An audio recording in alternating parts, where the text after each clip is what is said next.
Getting ready to get started. Just another minute to go, guys.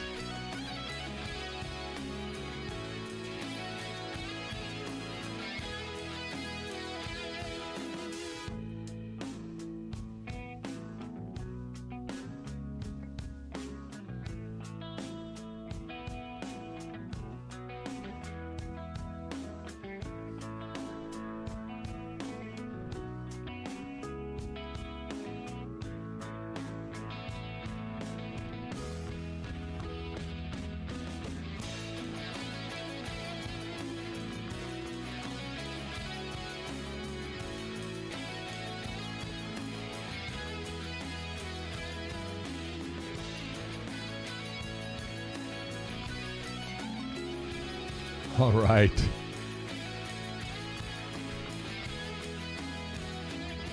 Are you ready? All right. Hey guys, MK Schultz here on episode 36 of The Dream is True. This is the season finale, and I am so super excited to have made it to this point in my journey with all of you. This is unbelievable. We're going to be reading the last and final chapter of Cassius Canics later on in the program at around the 8 o'clock hour. We have the season finale bookish spotlight, which is a super special one. And we also have we have a live presentation that I am going to be doing for you later on in the program. This is the season finale of The Dream is True, and this is MK Schultz, horror sci-fi author. And right now we will continue, and we will bring you the beginning, as we always do, with the fruit pyramid. The image on your screen, if you're over on Substack, you get all the images and you get the widescreen format and the better audio quality and also the background music. So you can certainly watch along on TikTok, but yeah, head over to my Substack. Link is in my bio for the full experience. The image on your screen is called the Fruit Pyramid. This is how I summoned the universe to guide me to my destiny of becoming an author. Wielding the Fruit Pyramid is a call for help when you are unaware of what kind of help it is that you need. For me, the call was answered by a powerful realization that suddenly manifested into reality when I finally found the mysterious dream that I had been hidden from my true self for my whole life. I found my purpose to be a writer. Join me for more on this. Later on in this program, I have a special treat for all of you who have been tuning in each week. So do stick around for that.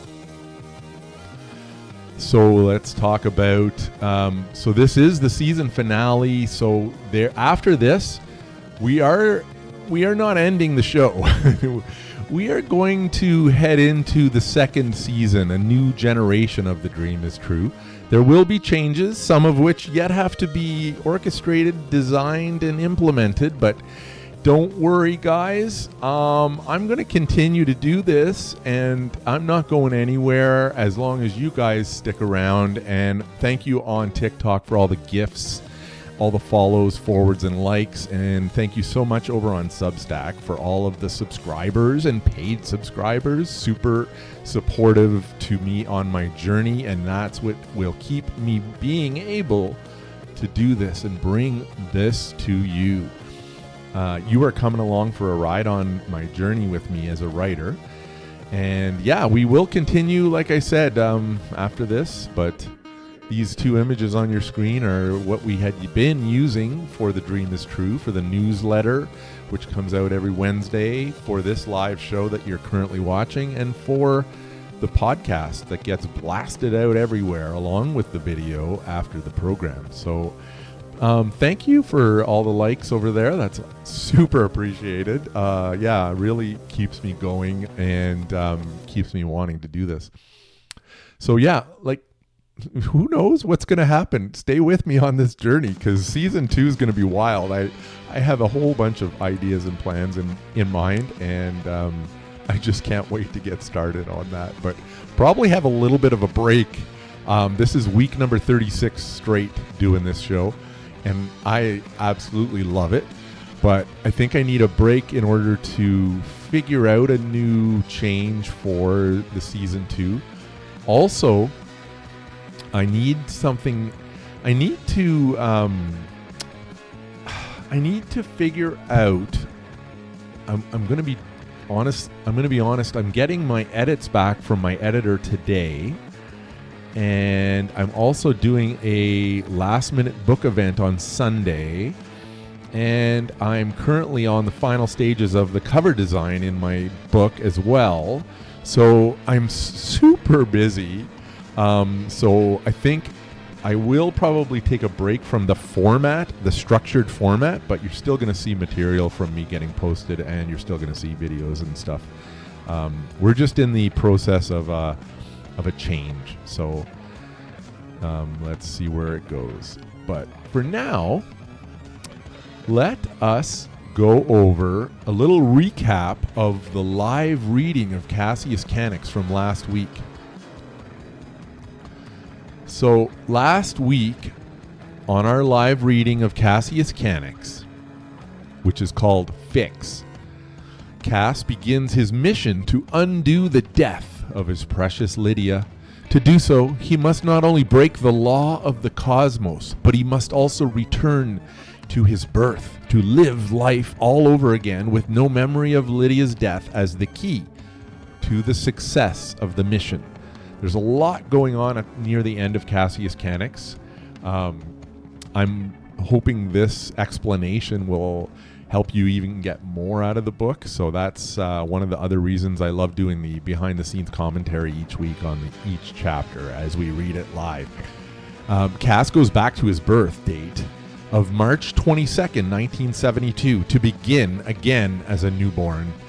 In a seemingly contradictory move, he uses his power to summon Orion to will him through time to his previous age.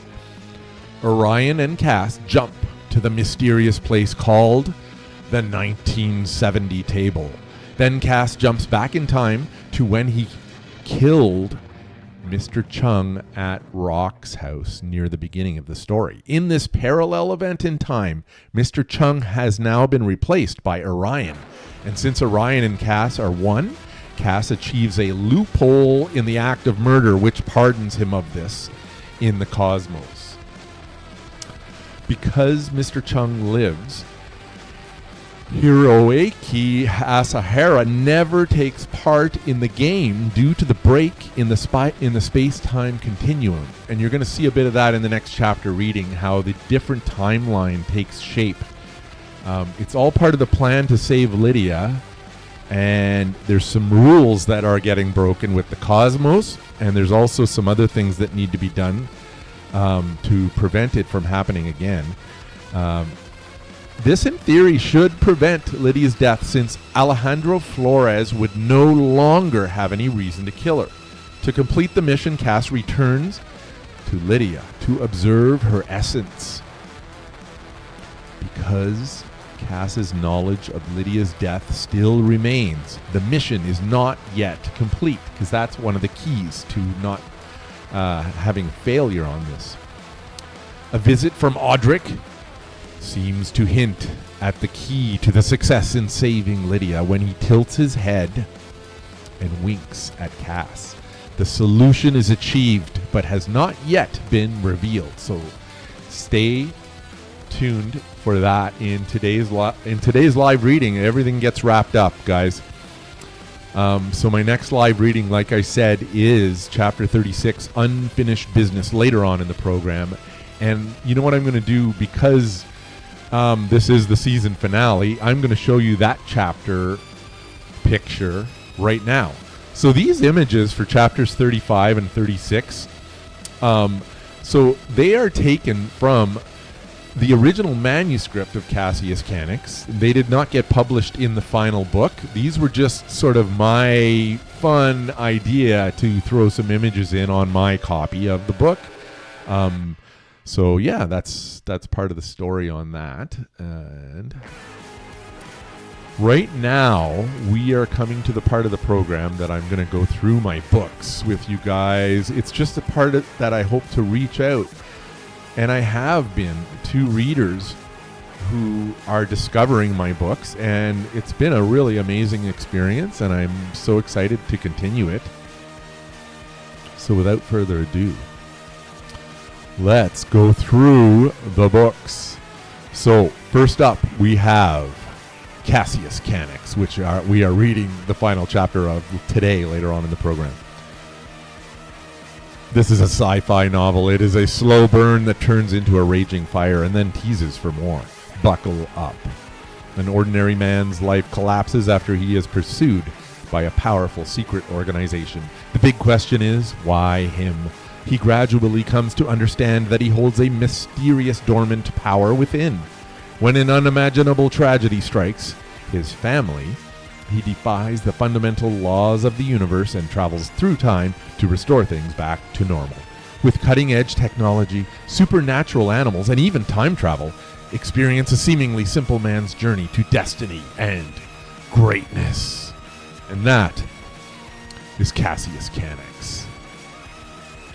Next up, we have The Fishing Trip.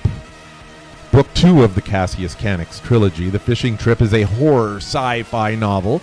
This book is a prequel to the first, and it ends where book 1 starts. Super cool character backstories will have you longing for more. Buckle up extra tight for this one.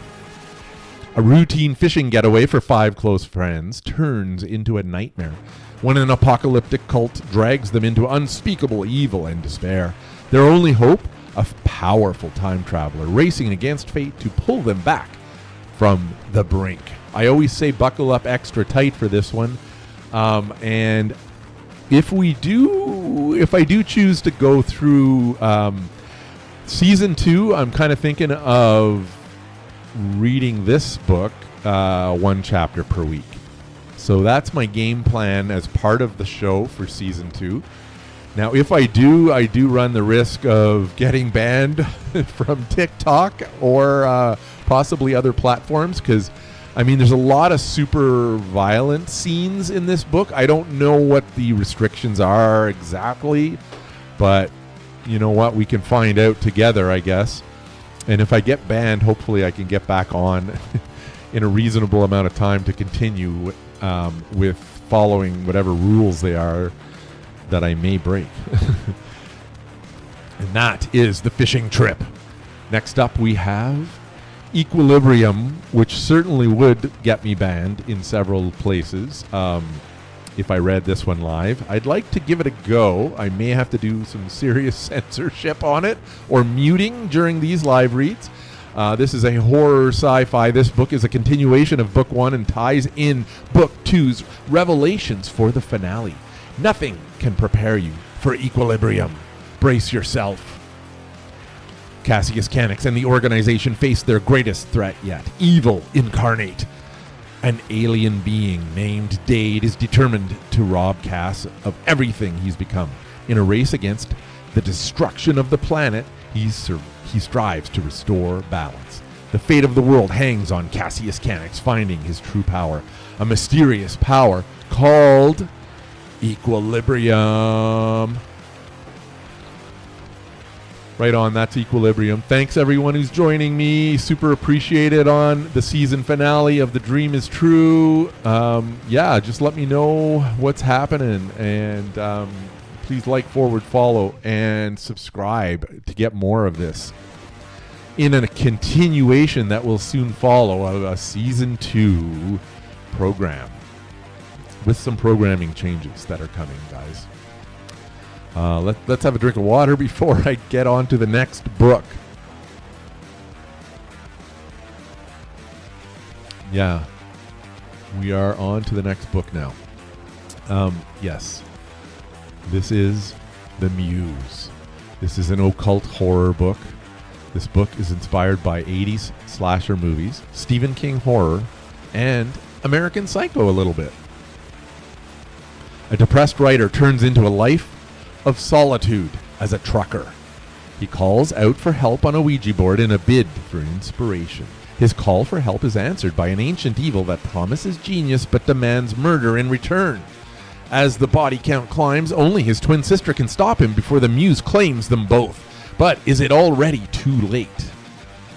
So yes, that is The Muse, my standalone horror novel that I'm super excited to share with everyone.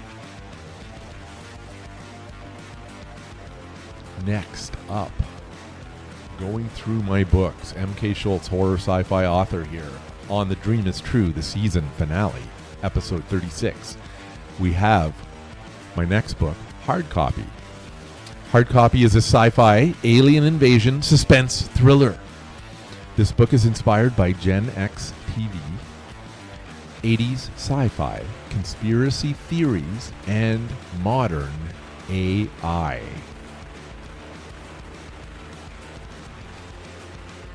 At a wild bush party in his teens, Ray Higgins was taken by aliens. Now in his 50s, separated and disappointed, he's assigned to mentor Tara, an AI robot. When the aliens return, Tara and Ray expose conspiracies, hidden horrors, and a lizard cult of deception in a gripping story of rediscovery and rebellion. Are you ready to question reality? And that is Hard Copy. And this is the season finale of The Dream is True. Thank you so much for joining me each week. This has been a treat for me. It's been such a ride to do this 36 weeks straight so far. And how much longer will it go? Just find out with me. Stick around. My work in progress updates. So yeah, like I was saying, okay, so my vampire horror novel, here's an update on that. I am expected today to receive the final copy edits and line edits from my editor, and then I will be very busy over the next week at least, probably working full-time on the edits. That's why I'm not sure if I'm going to have a show next week for season 2, because I'm probably going to focus a little bit on this to try to get this content out to you guys as soon as possible. But I'll still try to do, obviously, lots of posts, updates, and even maybe some fun short videos just to keep going and to keep fresh in doing this. And the cover design, the name of the novel is actually Wooden Souls. The cover design is literally coming to the final stages of production with super amazing cover designer Michelle Young. So she's working on that. Hey Barry, thank you for joining, Barry. So great to have one of the bookish spotlights drop by. That's super exciting over on TikTok. Yeah, so that is what's happening with my upcoming vampire novel, Wooden Souls. And I'm super excited to get that one out to you. Then I also have completed the manuscript for my short story collection. And this is, where am I here now on this? Yeah, so there's 14 short stories that I've completed, and this is basically, it's a very dark, there's dark horror, there's sci-fi, there's a little bit of comedy, and there's also some real deep stuff in here. So yeah, this is going to be a wild ride. But yeah, and then now upcoming next on my book events. So live in-person book events.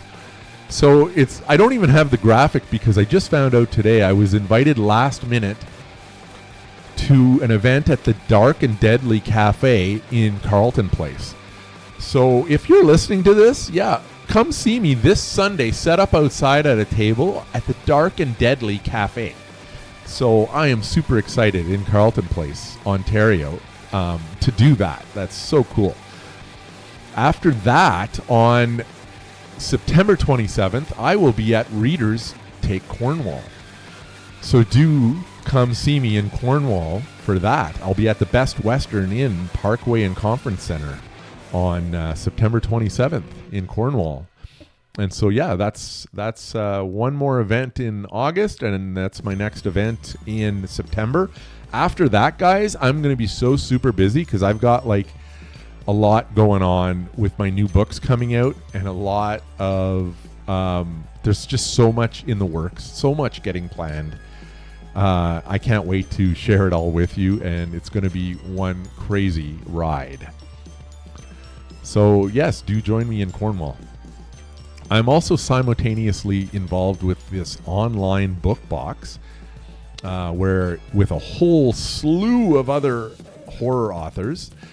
Check out on my newsletter. There's links to their Facebook and Instagram and their sign-up page there.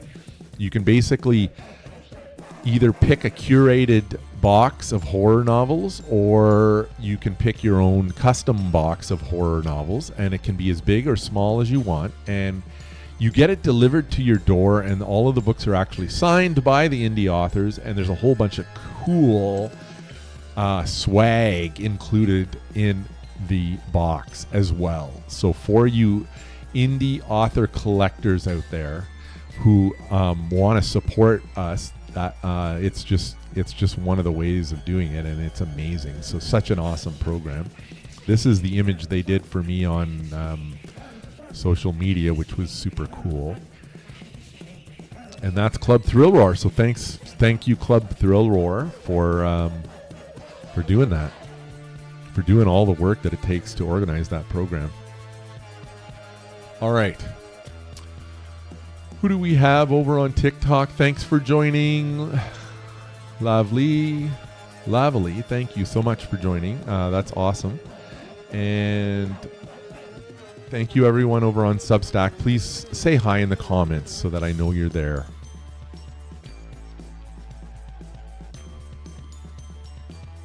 Yeah, we are coming up now to a very exciting part in the program. Hey Dave, thanks for joining on TikTok. You've just come at a really cool time in the program, because we are now coming up to the Bookish Spotlight. Each week, The Dream is True features a talented creative whose work leaves a lasting mark in the bookish world. And you know what? We've had some amazing bookish spotlights over the past 21 episodes.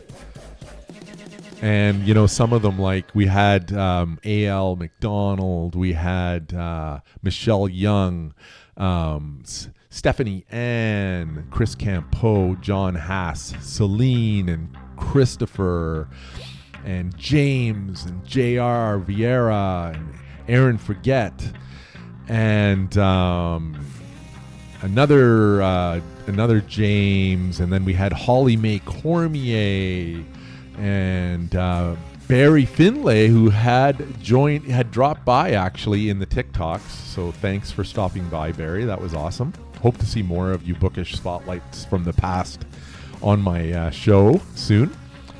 And yes, Ronald, thank you also for doing the bookish spotlight. Kaylin Kelly, amazing, awesome. Thank you so much. Jason Watts, how cool. Yeah, really awesome. Artie Manani, amazing. And yes, Christopher Sweet, super cool. And I'm doing these names from memory, and I'm actually doing not too bad so far, but Steve Stred. And then we have Saul Nudo, amazing professional journalist and author, super cool. He actually is he wrote a blurb on my book, as did Stephanie Ann up the top there, and also Michelle Young is one of my cover designers. Ken Stark was our second last a horror writer. He was our second last bookish spotlight.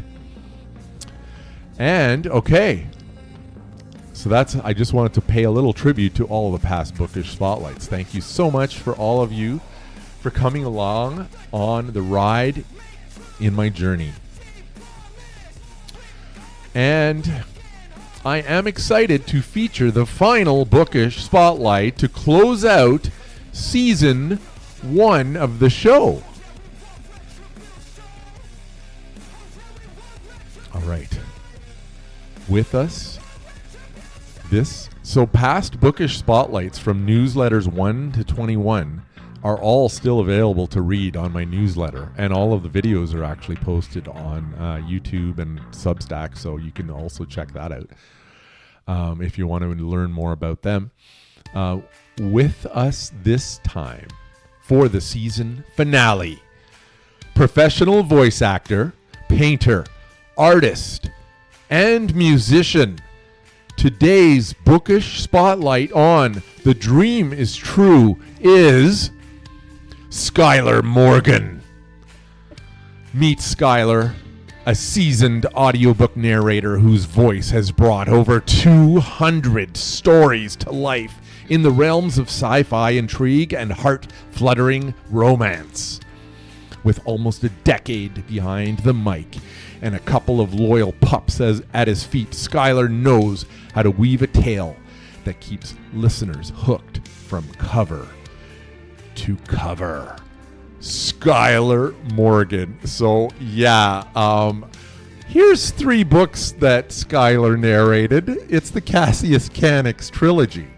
So I thought how fitting to have Skylar join me as the final guest on the season finale of The Dream is True, narrating over 200 audiobooks now, including my Cassius Canics trilogy. So such an honor to have him with me on this final episode. There's another cool picture of Skylar over on Substack.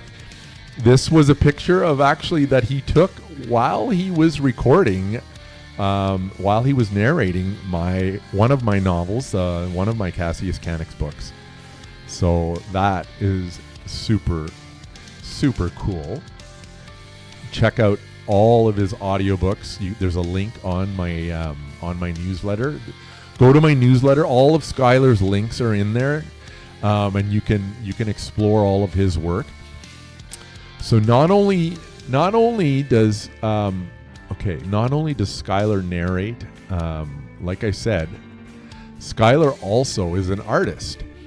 So here's some images of Skylar's solar lights. He makes these homemade solar lights for people, and that is super cool.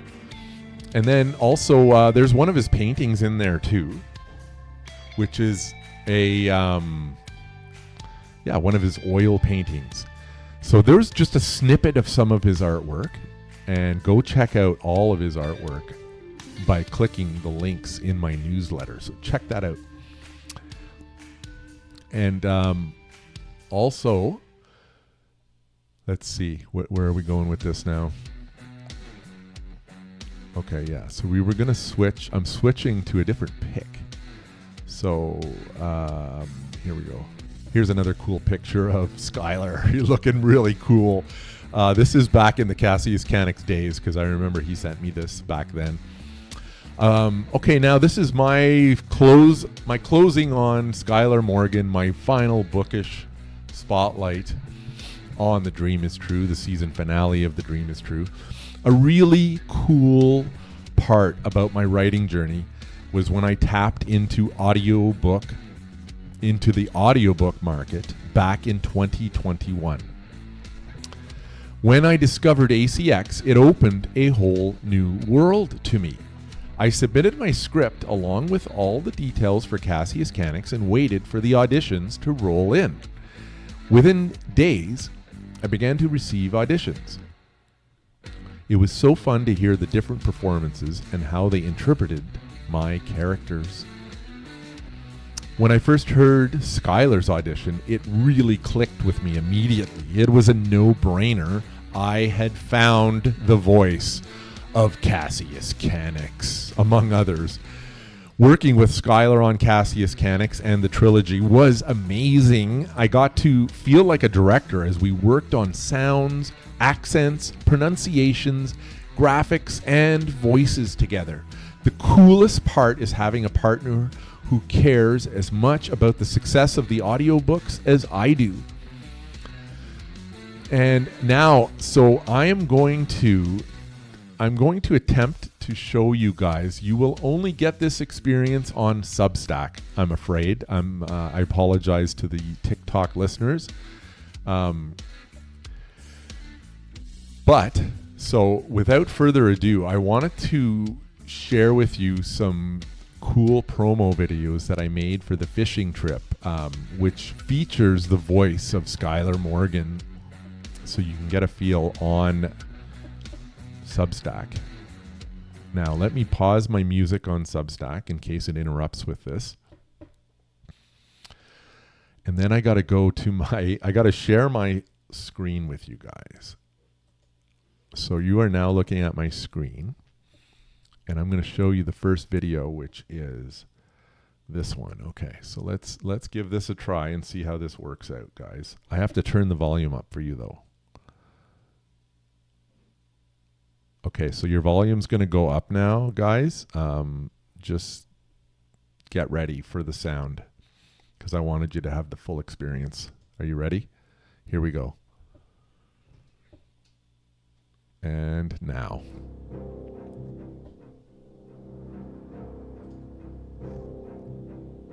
The Fishing Trip, Cassius Cannons, Book 2. Written by MK Schultz. Narrated by Skylar Morgan.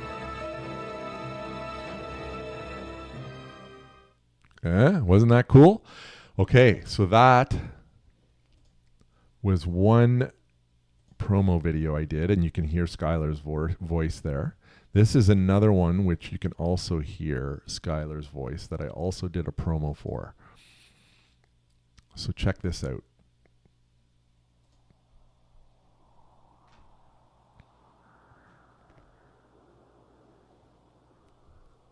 Oh, wait, now it started. Here we go.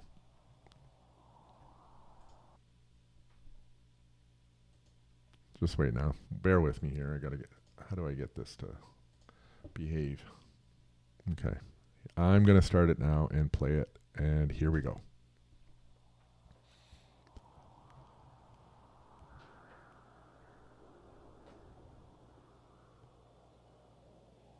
Part 2. The Death Chapters. Tragedy is a tool for the living to gain wisdom, not a guide by which to live. Robert Kennedy.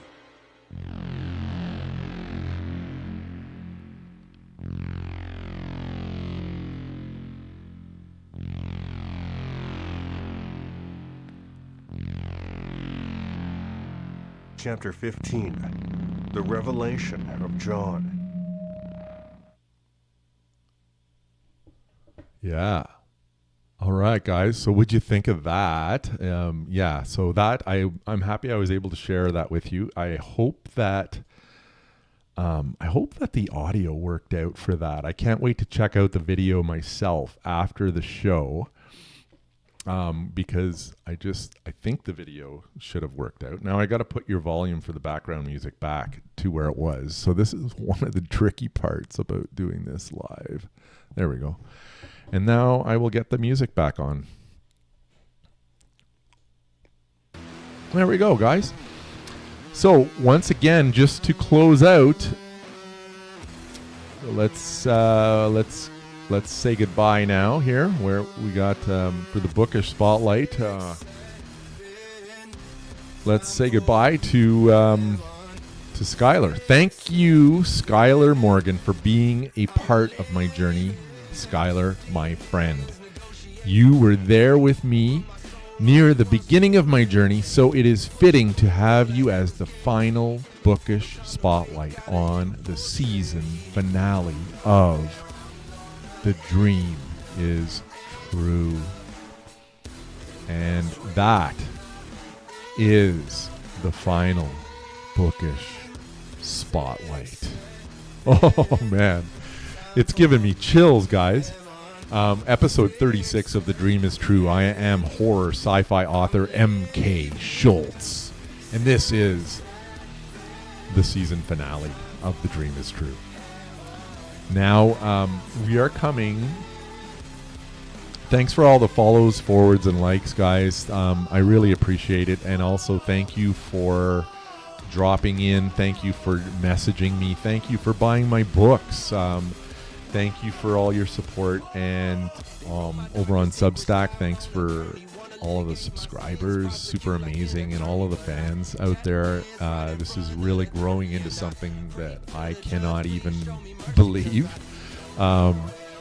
The dream is true, and that's all part of it. And thank you for being a part of my journey.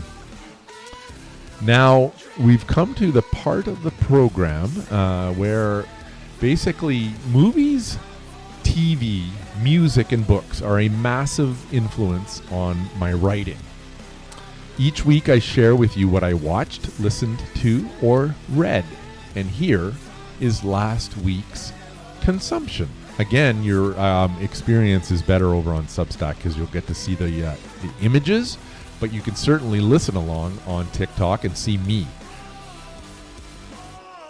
So, without further ado, the first movie I watched was called Cellar Door, starring Jordana Brewster, Scott Speedman, and Lawrence Fishburne. Cool actors. Lawrence Fishburne was awesome. Scott Speedman is awesome. I really like him from Underworld in that series, and also from there's another one too. I forget. It was a TV series that he was in that was really pretty violent. That was a good one too. This gets 5.2 out of 10 on IMDb. Looking for a fresh start after a miscarriage, a couple finds themselves being gifted the house of their dreams with one caveat: they can never open the cellar door. Whether they can live without, knowing triggers shocking consequences. And okay, so my take, this is just a short take. This is not a full review by any means. I just do short snippet takes of the movies that I watch. Just a couple of lines about what I thought about or what I was thinking when I was watching the movie. So for this movie, the premise of this movie is a brilliant hook. Unfortunately, that hook didn't have enough meat on it to satisfy me throughout the entire film. I still enjoyed it and felt like it was worth the watch, and also worth the 5.2 out of 10 on IMDb. But not bad. So yeah, that's my take on Cellar Door. Next, I rewatched an oldie, a classic, Amityville Horror, the original, starring James Brolin, Margot Kidder, and Rob Steiger. This gets a 6.2 out of 10 on IMDb. A family moves into a bargain waterfront home linked to a mass murder, only to face escalating supernatural disturbances that strain their marriage, threaten their children, and draw desperate intervention from increasingly powerless clergy. My take on Amityville Horror. I first watched this movie when I was a boy.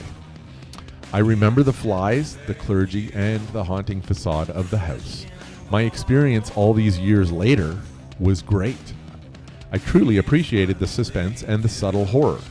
It was so cool to see James Brolin and Margot Kidder in their prime, and as a horror fan, it was cool to rewatch this movie, as it is one of the original masterpieces of the genre that have inspired countless films since. A must-see and a must-rewatch for fans of horror. Thanks everyone for joining. MK Schultz, horror sci-fi author. I'm just going over the movies that I watched last week, which is all part of the writing experience because, we get ideas everywhere, don't we? Just living and watching movies and living everyday life, basically, is fuel for a writer.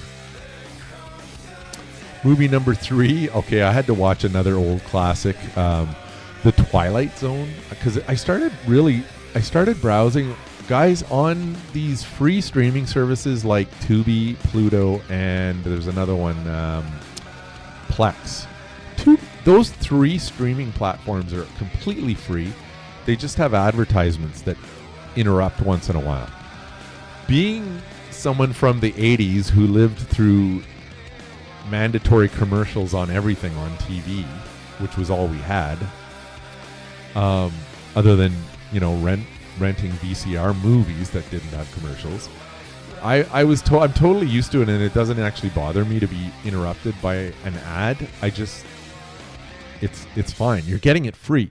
You know what happens when you're watching these movies? Like, you're realizing, okay, why am I paying all this money for Netflix and Amazon Prime and Crave when I'm not even watching them a lot of the times? Instead, I'm browsing all these classic movies on Plex and Tubi and Pluto and all the TV shows that are on there too. It's amazing, the selection that's there for free. It's incredible. I'm really starting to rethink my paying for some of these services. So yeah, this is Twilight Zone, the movie, classic movie starring Dan Aykroyd, Albert Brooks, and John Lithgow.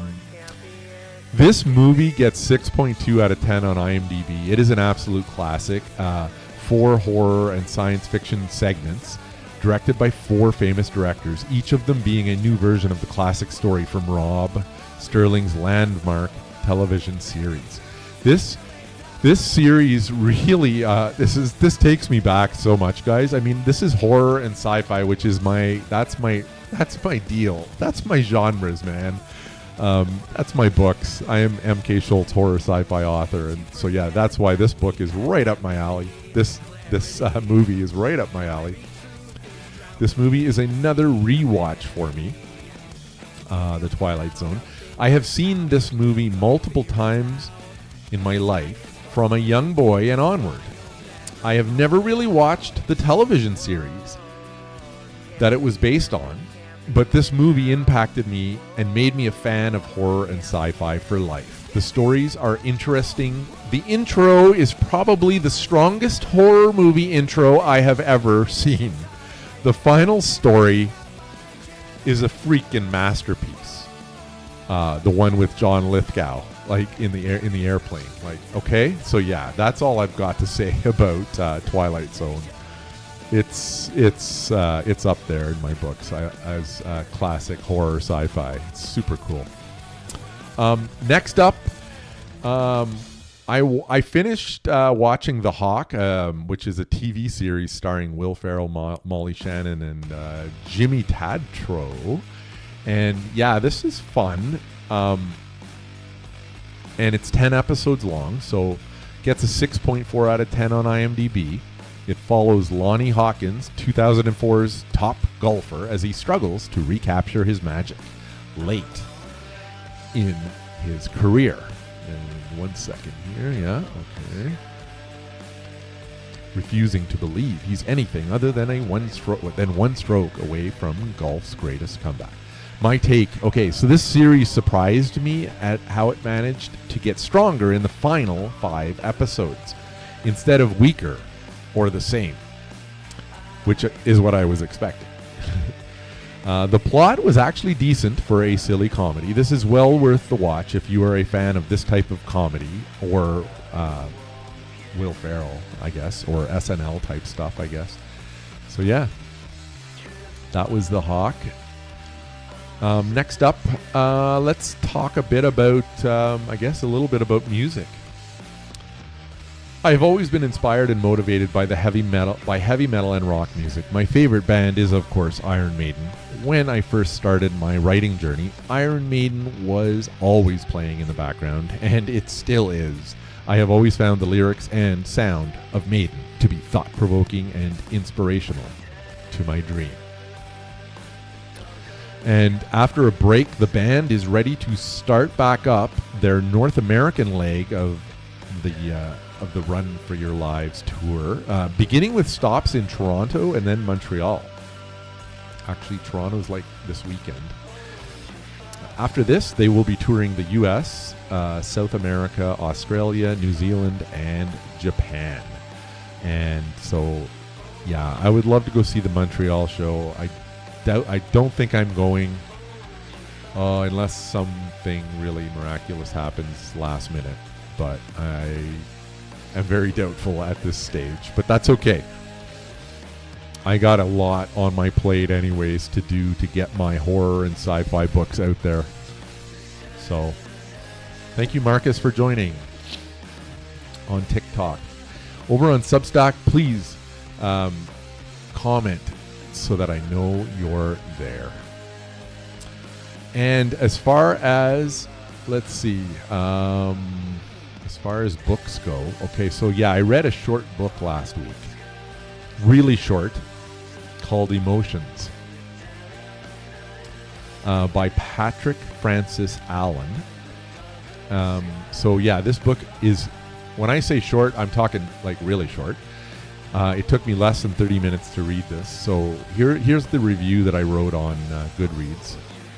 Emotions is a very short, less than 30-minute read, book of monologues and poetry. The 21 poems in this collection touch on a variety of topics such as feelings, love, loss, war, self-esteem, introversion, life, and death.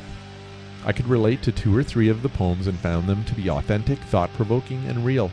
I appreciated the honest style of the poems, and some of them had the appearance and feel of song lyrics. I enjoyed that part. The dark cover artwork depicting a man sitting on a dock looking into the water with coffee, pen, and notebook within reach is very appealing and complimentary to the poems. I look forward to reading more by this author, and I hope he continues to explore the craft of writing. So that was Emotions. Ah, yes. We're doing good for time, guys. How's it going? We're on the last show here. I mean, ask me any questions, interrupt anytime, because I'm gonna be probably taking a break from the show to start working on the format for season 2. So before I come back, there might be a little break to the Thursday night routine. I might still, just to keep it up though, just go online for a bit, just to keep I'm a creature of habit. Let's just put it that way. So yeah, I just hate the thought of getting away from it completely. After 36 weeks straight, I'm a little bit hooked, you might say, on this process. How it's brought me so much, and I'm having so much fun doing it. So, and that's thanks to all of you guys out there.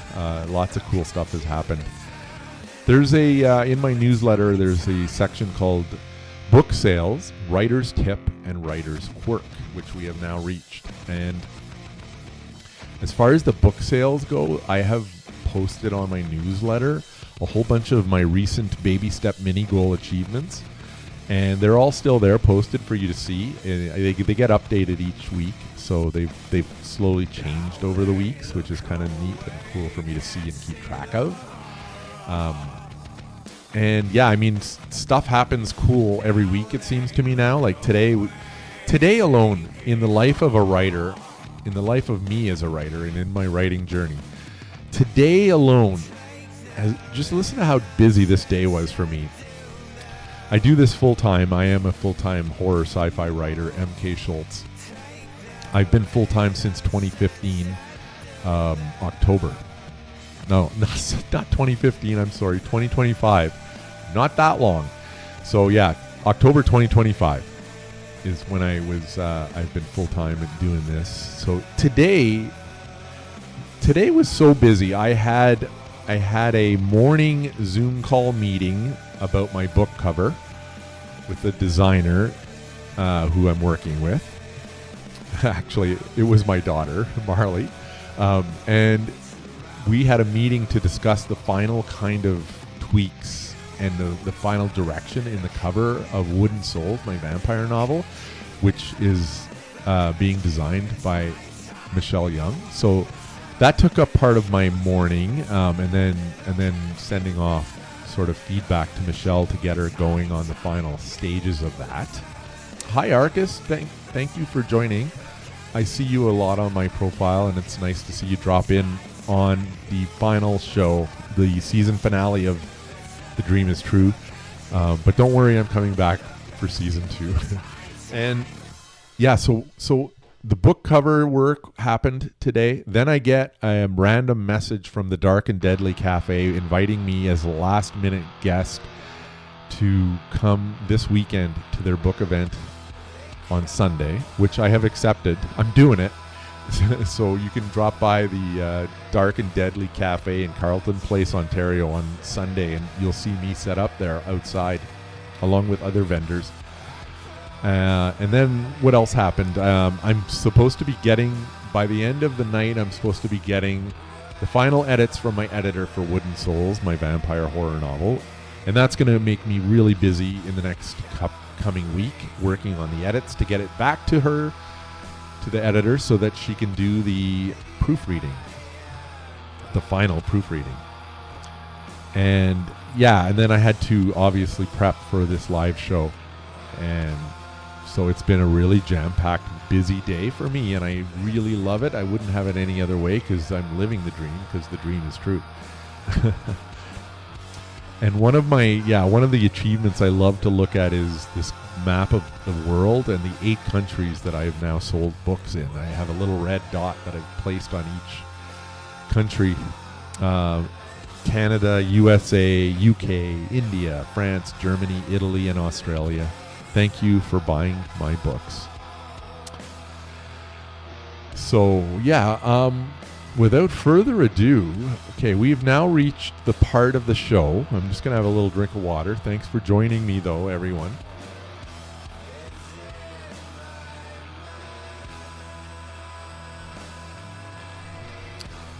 All right.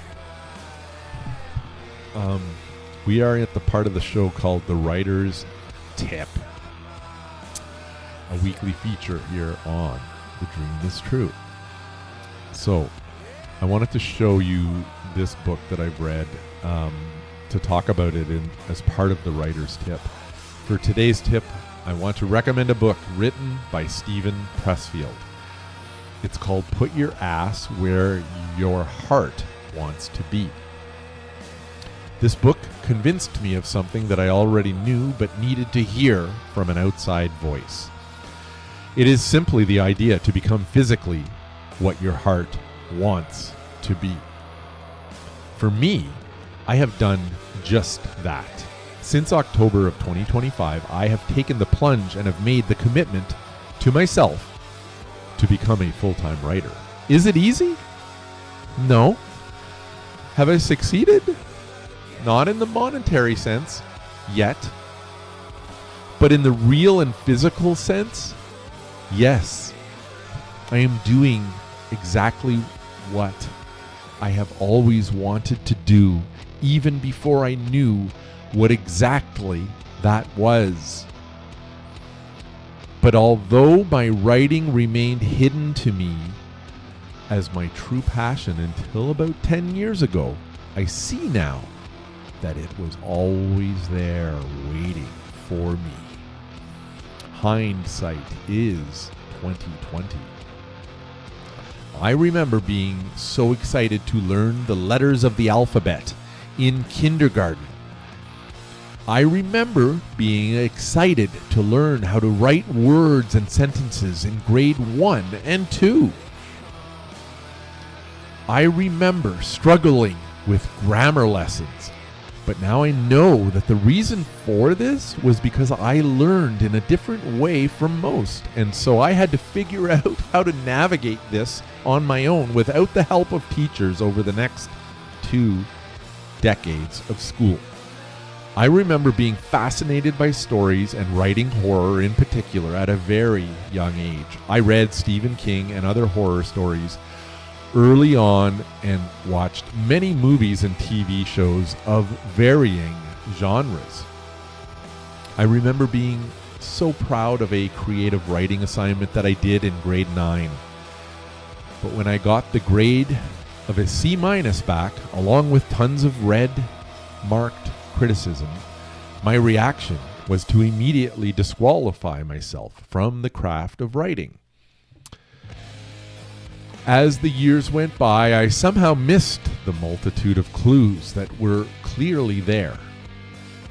I really enjoyed writing down my thoughts. I loved writing stories and describing things in words. When I wrote anything, even a small email, it felt like a sense of satisfaction that I only paid attention to later in life.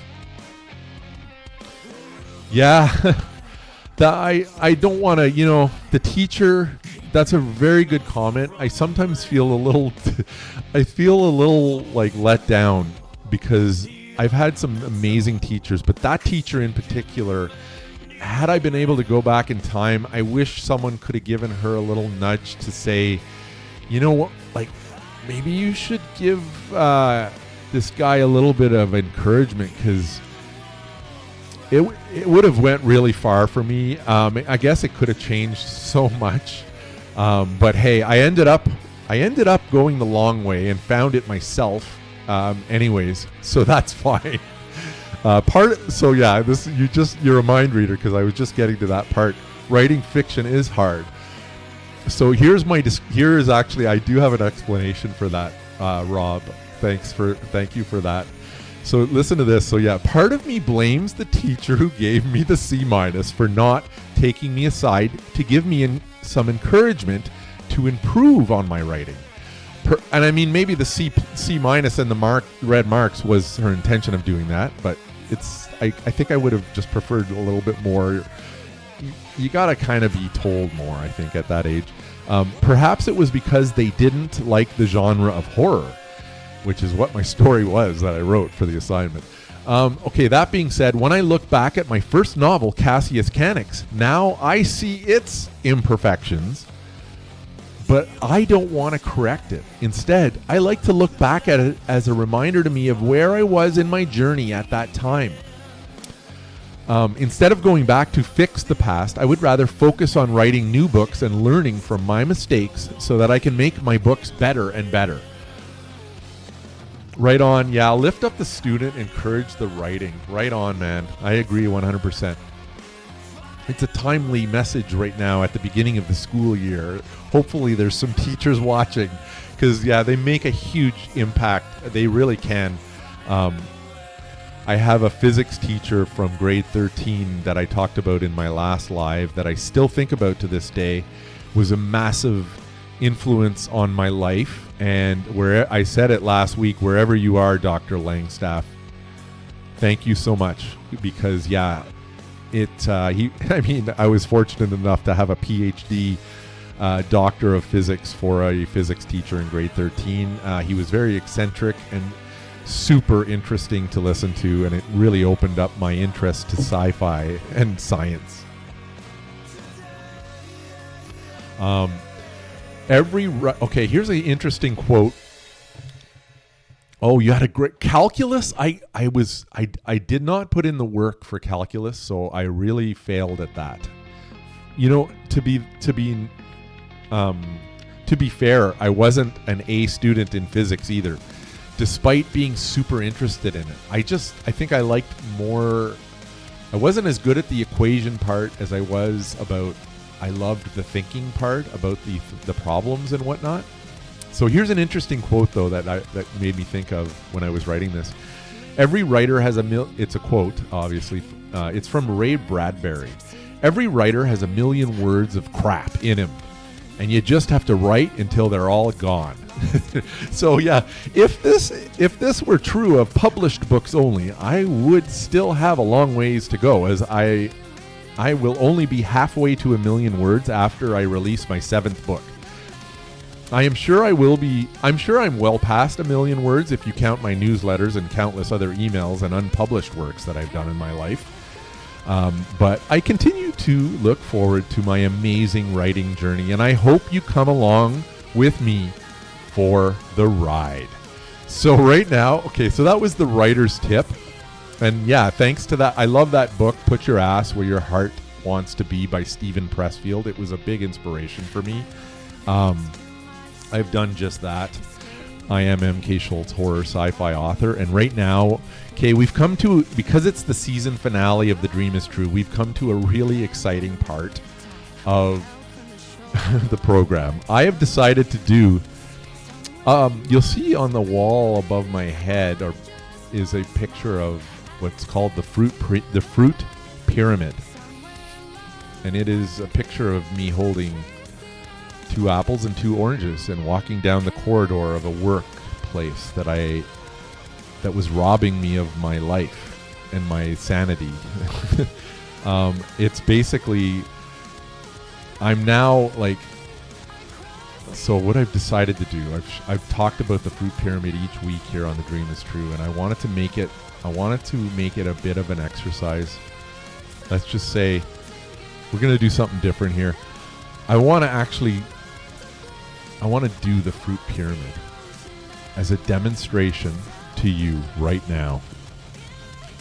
So here's one apple.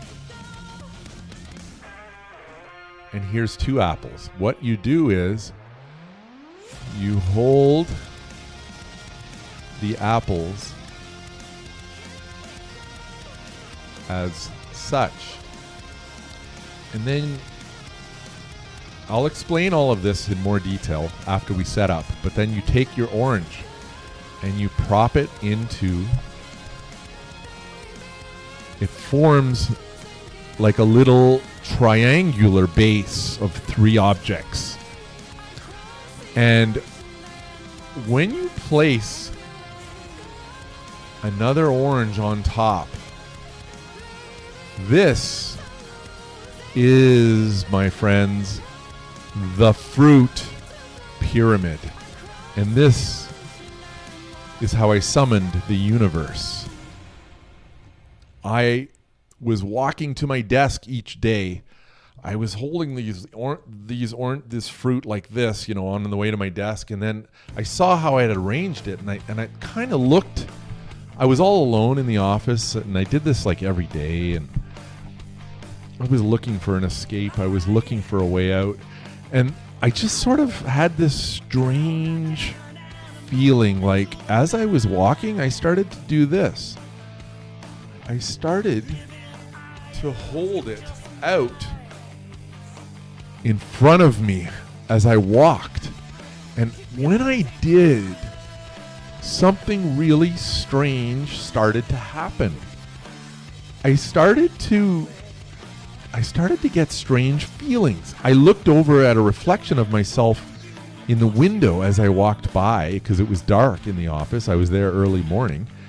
And as I saw the shape of my body and the posture holding out this magnificent fruit pyramid in front of me, it somehow became a strange symbol for me. A call for help is what I called it. And at the same time, I was writing my first novel, Cassius Canix, who was also living a parallel universe life with me. So I was living the character in my book.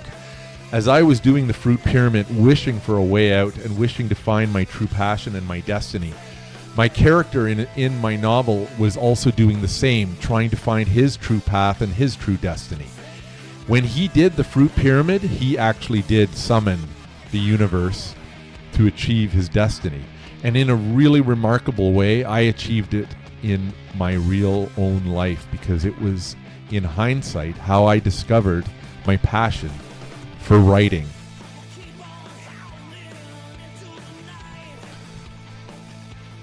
So yeah, that's the fruit pyramid, guys. I mean, if you have any questions, let me know. But that I've been wanting to do that. I'm glad I did that for you for the on the final episode of The Dream is True. How you like that? So guys, please post your pics.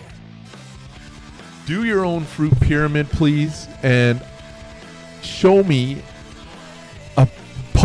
copy me on I just dropped one. Do the fruit pyramid for me in a post and tag me on it, and that would make me so thrilled to see that one person understands. You're calling out to the universe basically when you're doing the fruit pyramid. It's a very powerful thing, so don't treat it lightly. I'll read the description again for you, just to make it clear of what the fruit pyramid did for me. So for me, the fruit pyramid, this is how I summoned the universe to guide me to my destiny of becoming an author. Wielding the fruit pyramid is a call for help when you are not aware of what kind of help it is that you need.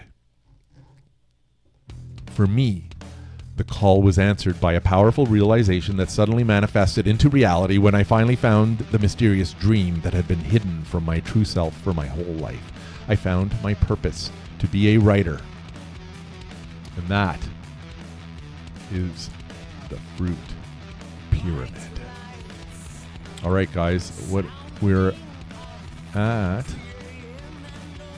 let's see.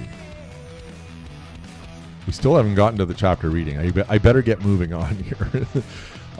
Let's quickly make it through. I have to get through the last part fairly quickly here. So on food, okay, yeah. So as a writer, it is important to keep my brain. Oh, the fruit pyramid. A.L. McDonald just joined in on Substack. Did you get a chance to see that, A.L. McDonald?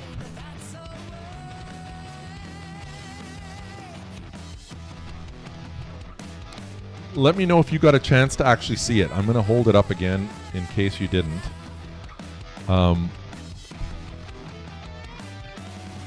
You did? Yeah, so you saw. Like, okay. I basically... Okay, you see the power of the fruit pyramid, guys. He basically, he wasn't on, and he came on just when I was doing the fruit pyramid, and he saw this. It's like I summoned him, he says. So, guys, do the fruit pyramid for me on your social media posts and tag me in it. I'd love to see it. It is a powerful call for help when you're not sure what kind of help it is you need. For me, it was the discovery of my destiny of becoming a writer, and A.L. McDonald has just seen the power. Don't mess with the power of the fruit pyramid. I'm telling you, it is a real power. In the book, Cassius Canix, you find out how unbelievably powerful it is. At the end of Equilibrium, it gets super epic whenever Cassius Canix enacts a double fruit pyramid with his astral projected body. It's next level. It's insane. Okay, we are going to run late tonight, guys, because this is the season finale of The Dream is True, episode number 36, and I am MK Schultz, horror sci-fi author, coming at you.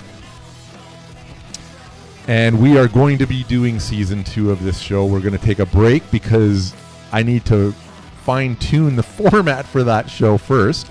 And I'm getting my edits back tonight for my horror vampire novel called Wooden Souls. And I'm in the final stages of the cover design with amazing cover designer and author Michelle Young. And I'm going to a spontaneous book event, short notice, this Sunday in Carlton Place at the Dark and Deadly Cafe. So just so much is happening. Like today, so much happened. I'm super busy, guys, and I'm loving it. I'm going to be running late, like I said, because it's 8:08 and I haven't even started the reading yet. The reading is very epic tonight, guys. So as a writer, it is important to keep my brain and body healthy so that I can continue to churn out horrific scenes of violence and thought-provoking and chilling sci-fi. Side projects around the house and connecting with nature provide good mental health outlets for meditating, brainstorming, and thinking about stories. Last week, I stabilized the floor in my boat, Nemo, and changed the oil and cleaned the interior. Better late than never. We're ready for one last boat ride, hopefully this coming weekend. My goal in 2026 is to care for my mental and physical health. So far this year, as a fitness update, I have now lost 46 pounds thanks to calorie deficit counting with my Fitbit and cardio strength and flexibility training. It's hard to believe. Yes. How I've achieved that is these low-calorie meals like this. This one is a seasoned ground turkey bowl with a garden salad with low-calorie dressing, both healthy and satisfying. And for my cheat meals last week, because you know you gotta have those, I had a garlic bread with a lasagna casserole, a breakfast quiche with a toasted tomato sandwich, a spicy breaded chicken cheeseburger with chips, and a Canadian pizza. And it was to die for. Yes. Okay. Guys, we are now at... thanks for joining. Arcus joined again on TikTok. Thank you so much. I see you around a lot, Arcus, and I really appreciate it. Let's get to the final reading on the final show of The Dream is True. This is going to be the final reading of Cassius Canix. And I'm going to set the mood now by turning the music off and fixing the lights for us.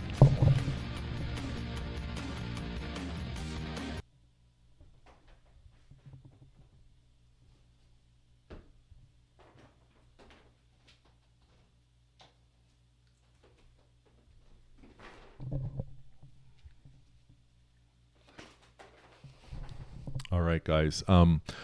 So for this reading, there is just a warning. There is profanity and also violence, scenes of violence in this.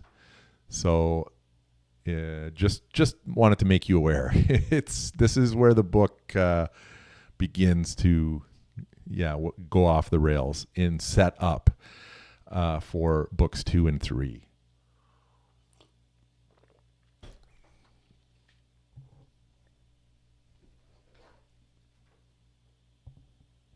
Just got to get my little light going here and the book, and I got to find the right position because it's kind of difficult to achieve sometimes on here. I think I'm going to try... What if I try this angle? No, that doesn't work. You'd think I'd have this worked out by now on the season finale, eh? All right.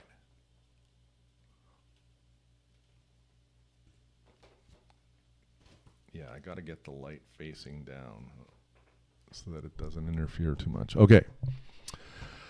We are ready to begin. Are you ready, guys? Here we go. Chapter 36, Unfinished Business. He sat at the desk in the lobby of an underground pod created in secrecy to fulfill his destiny. Looking around at all he made, he was very pleased, for it was exactly what he wanted. For a man's work is a large percentage of his life, and as such, it ought to be fulfilling, purpose-serving, and prosperous. And it was. The dimly lit room with a man sitting at the helm was a reality now, not some faraway dream that would one day be fulfilled. No, instead it was realized this very minute. But there was still work to do. There always would be, but that's the point of it all. But oh, this next task, it would bring about a certain completion that would forever lock in the permanence of all of this. For never again would the world come as close as it did to discovering the truth of the organization. Not ever. The engineers were sent to Japan, while Rock and Cass would teleport to Mexico in the morning to undergo Operation Unfinished Business. The murders needed to be quick and without trace. No trail would be left. This was imperative to the task at hand. The engineers would deal with Hiroaki Asahara, and Cass would terminate a man named Alejandro Flores. The reason for the task would not be made known. All that Rock, the engineers, and Cass needed to know was the how and not the why.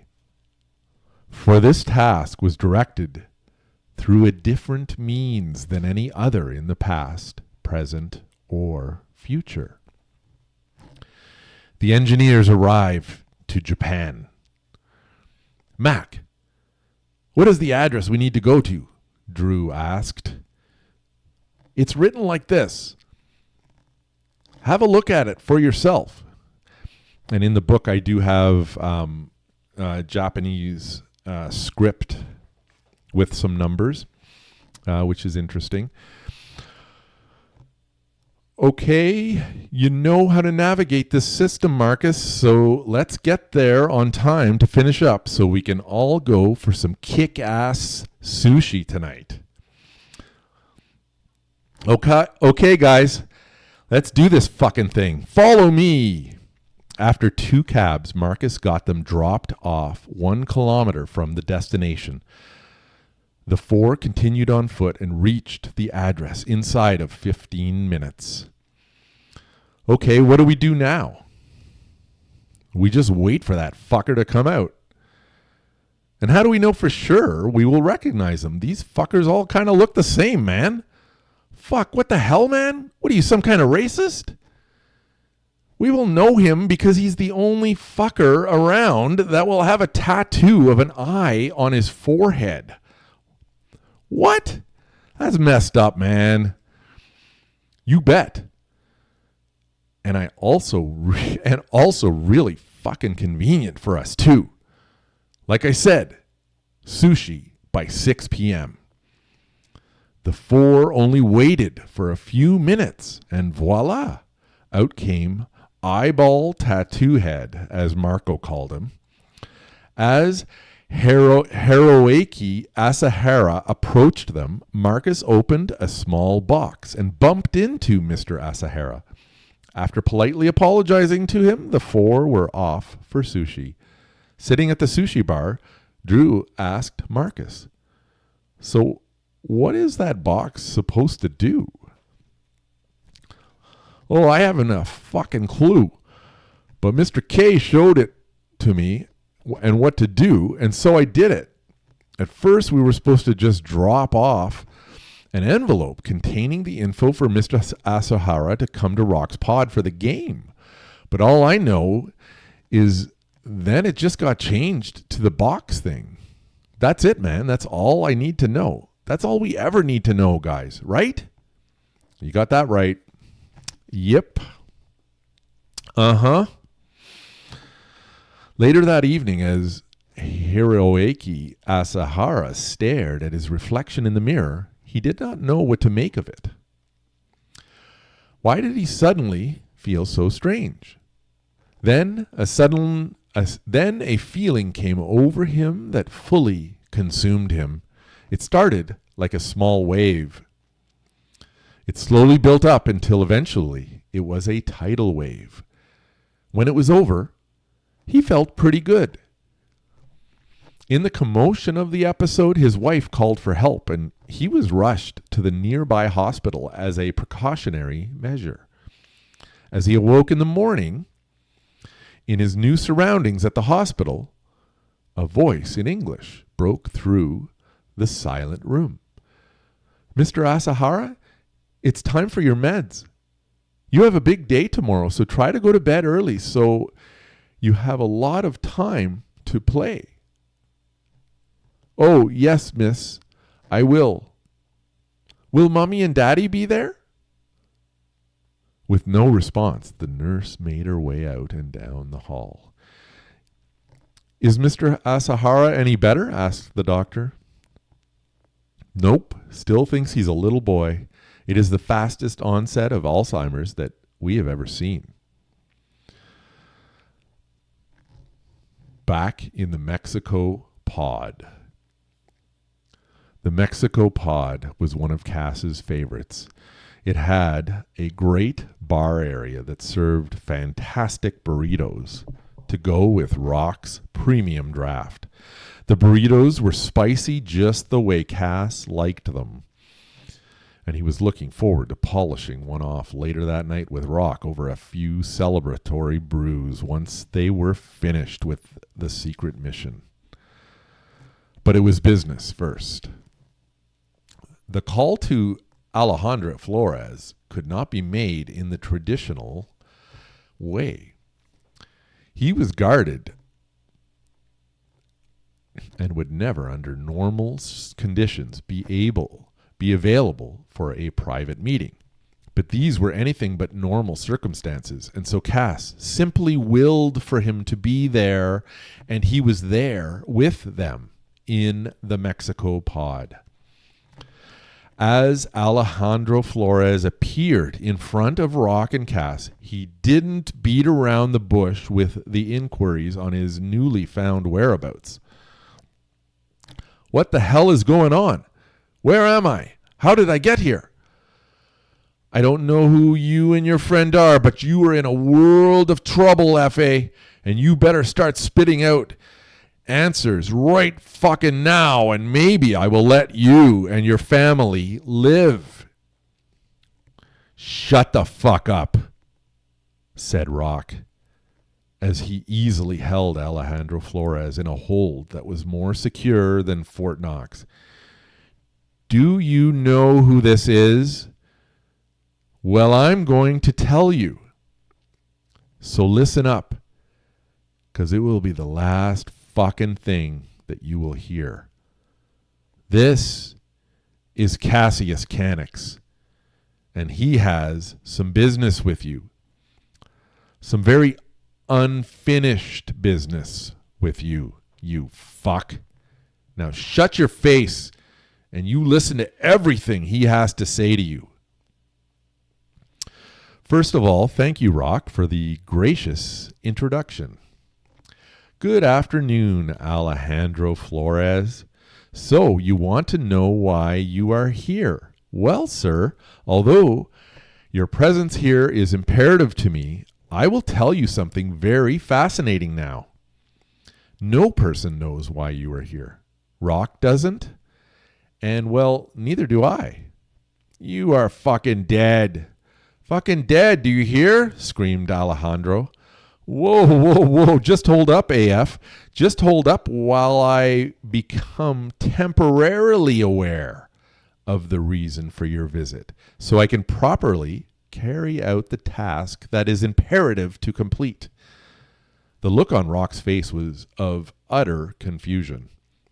"Rock, you must leave now. I will summon you when it is complete." Rock left, although he looked on through a small window. Suddenly, Audric flew across the room to a perch on the right shoulder of Cass. Then he slid his beak 1/3 of the way into the right ear of Cass. After a few minutes, the look on Cass's face changed completely to one that Rock had never seen, and to one that struck fear into Alejandro Flores, as later Rock would reveal. "Alejandro Flores, you have wronged me in another timeline and are certain to repeat it if not brought to immediate justice, which is exactly why you are here. You murdered my precious daughter. You defaced her and robbed her of her dignity. You hurt her. You took her life from her, and you are going to pay for that right now." "No, wait, man. This is crazy. I never did anything. You said that yourself. Come on, let me go, and I will never bother you or your family." "Shut the fuck up," said Cassius Canix as he slowly drew his gun as he had done before. "Alejandro Flores, you are going to feel a degree of pain that no mortal man has ever felt." Saying this, he slowly raised the gun up and towards him. Then he threw the gun and hit Alejandro Flores square in the face. The gun dropped to the floor right in front of Alejandro Flores, and he bent down to pick it up. He grinned, and then he attempted to point the gun at Cass, but his hand shook and started to move as it continued to shake until the gun was pointed back at him. Then the gun fired, hitting Alejandro Flores in his left kneecap. Drenched in sweat, Alejandro Flores proceeded to point the gun at his right kneecap, and shaking profusely, he fired a second shot. Cass spoke again. You, Alejandro Flores, are not going to harm my daughter again, because you, Alejandro Flores, are not going to be anymore. For the cock has now crowed once and for all on your very being. And with that, Cass raised both of his hands up and pointed them at the head of Alejandro Flores. Then, as before, all the blood vessels in Alejandro Flores became engorged to the point of explosion. The pain on his face was tangible. And then, after a series of painful screams, Alejandro Flores vanished as he was no more, because this was the will of Cassius Canex.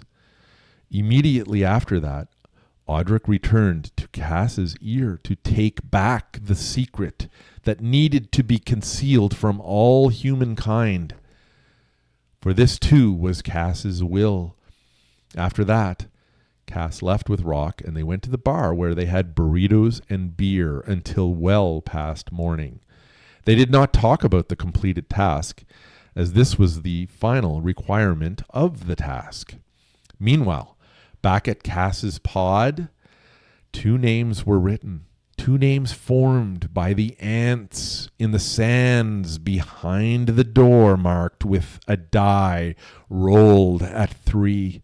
They were the names that would be read by Audric in order to finalize the destiny of Cassius Canex. And with a final wink from Audric, Cassius Canex would then continue the fulfillment of his destiny. The end.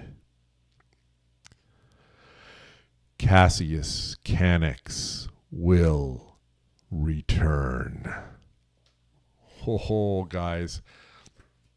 If you have any questions about that final chapter, let me know, and I can definitely try to help you out with that.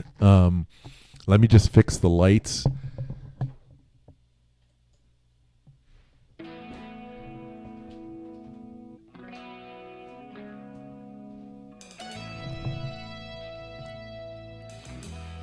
All right. Wow, guys. Okay. Amazing. So, yeah, as an indie author, it is my dream to write full-time. Currently, I am living this dream. In order to sustain this dream, I depend on your support.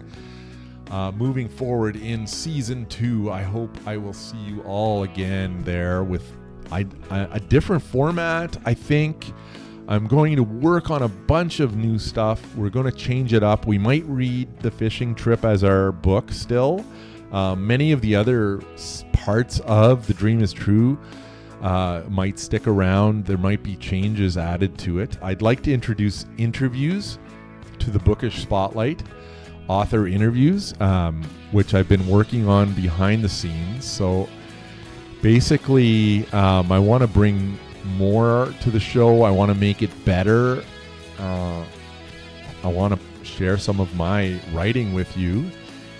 And I want to share more for my paid subscribers. And yeah, so please support me on my journey. And I don't know what's going to happen next week because I don't have a show planned for next week. I might take a bit of a hiatus and plan for... I have to do a lot of editing for my book, and a lot of stuff is on the go here.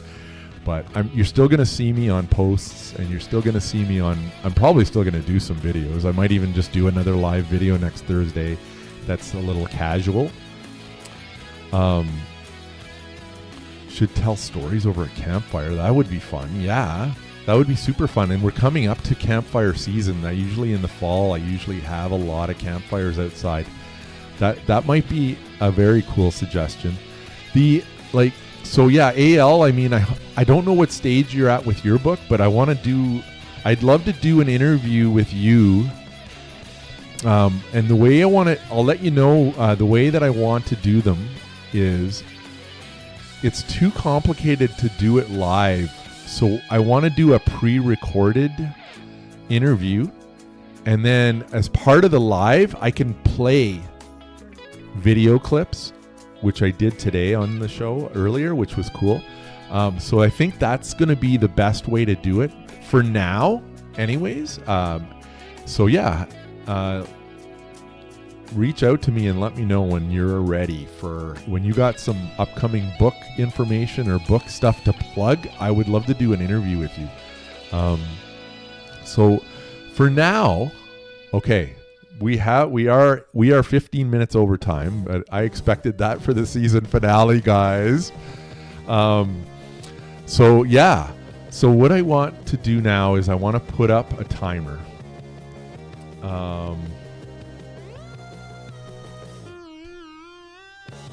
Okay.